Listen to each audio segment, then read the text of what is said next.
പ്രാർത്ഥിക്കാം. നമ്മുടെ കർത്താവ് ഈശോ മിശിഹായുടെ കൃപയും പിതാവായ ദൈവത്തിൻ്റെ സ്നേഹവും പരിശുദ്ധാത്മാവിൻ്റെ സഹവാസവും നിങ്ങളോട് കൂടെ ഉണ്ടായിരിക്കട്ടെ. രോഗങ്ങൾ, അപകടങ്ങൾ, ദുർമരണങ്ങൾ, മൂപ്പെത്താത്ത മരണങ്ങൾ മാറിപ്പോകട്ടെ. മാനസികമായ പ്രശ്നമുള്ളവർക്ക് വേണ്ടി പ്രാർത്ഥിക്കാം. ഒത്തിരി പേർക്ക് മനോദുഃഖം കൂടുതലാണ്. ശരീരത്തിൻ്റെ ആരോഗ്യം പോലെ പ്രധാനപ്പെട്ടതാ മനസ്സിൻ്റെ ആരോഗ്യവും. ഇന്നൊത്തിരി പേർക്ക് മനസ്സിൻ്റെ ആരോഗ്യം കറക്റ്റല്ല.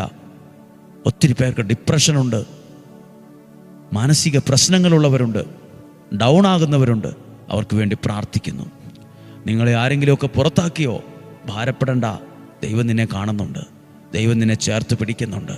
തളരുമൊന്നും വേണ്ട കേട്ടോ. വിഷമിക്കൊന്നും വേണ്ട. മനസ്സ് വല്ലാണ്ടാവുമൊന്നും വേണ്ട. ഒരു ദോഷവും വരത്തില്ല.